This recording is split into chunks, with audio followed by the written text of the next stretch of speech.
They were still laughing when I walked in, the sharp, ugly kind of laughter people use when they think the game is already over and they've won. My parents didn't even try to hide it. Seeing me holding their red folder, thick, plain, nothing special, only made them laugh harder. To them, it looked like desperation. A final, pathetic attempt from the daughter they had spent years cutting down until I barely recognized myself. But the moment the lawyer noticed the wax seal on the cover, everything shifted. His smile dropped. He stood up so fast his chair slammed into the wall. He leaned toward his assistant, whispered something, and told her to call security. That was when my parents stopped laughing. I didn't say a single word. I just sat down, set the folder on the polished oak table, and let the silence press on them until it became uncomfortable. It's funny what you remember in moments like that. My mother's hand soft when I was little, cold and stiff once she realized I wasn't the daughter she wanted. My father's voice warm and charming in public, sharp enough to cut in private. They loved the illusion of me, not the real me. Grandma Helen was the only one who ever saw through the perfect little show we put on for the neighbors. She noticed the bruises they left on the inside, the kind no one else could see. She taught me restraint. Revenge, she once whispered while folding dough in her kitchen, is only satisfying when they never see it coming. I used to think she was talking about cooking. The shift started long before she passed. It wasn't sudden. It was a slow tightening around me, documents vanishing from my mail, strange charges appearing in my bank accounts, my parents insisting Grandma was losing her mind even though she played chess, like she could see the future. Then came the moment that shattered any excuses they'd made. A message my mother meant to send to my father but sent to me instead. Once she's gone, we'll finally have access to everything. Make sure the lawyer has the new version ready and keep the girl in the dark. The girl, not their daughter. Just an obstacle. I didn't cry. Grandma had taught me better. The mindset shift was instant. I didn't confront them, that would have warned them. Instead, I started documenting every forged signature, every altered date, every quiet call to her doctors, where they pushed for her to be declared incompetent. And every time Grandma asked me to visit, I went.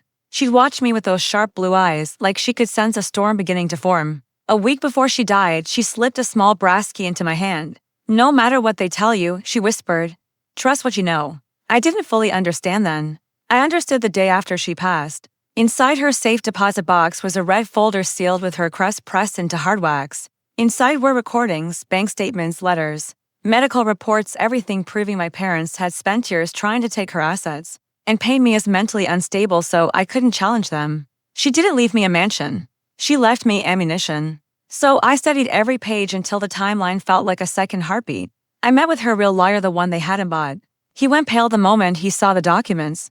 Your grandmother planned for this, he said softly. Every part of her will depend on this folder being intact. We built the case quietly. I learned which statements would hit hardest, which steps were purely legal, which were strategic, and which were meant to create impact. I wore red today because Grandma always said a clean strike shouldn't need camouflage. The climax began in the will reading room when the lawyer finally addressed them. Mr. and Mrs. Caro, you are named in Mrs. Helen Caro's will only for the purpose of legal charges. My mother blinked like she didn't understand. My father exhaled sharply, as if the room had just tilted under him. The lawyer kept going, calm and steady.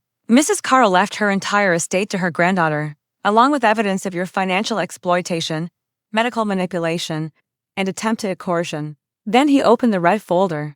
Their faces drained in perfect unison. You can't be serious, my father stammered. She's lying. The lawyer pushed a small USB drive across the table.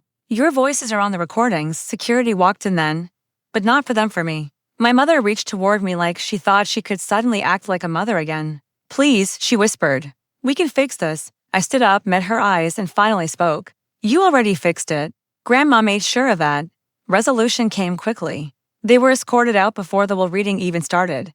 Their voices echoed down the marble hallway. Fear, not anger. I stayed in the quiet room for a moment. It felt warmer somehow. I ran my hand over the red folder one last time. Grandma didn't leave me wealth. She left me truth. And truth, when delivered at exactly the right moment, is the most powerful inheritance anyone can receive.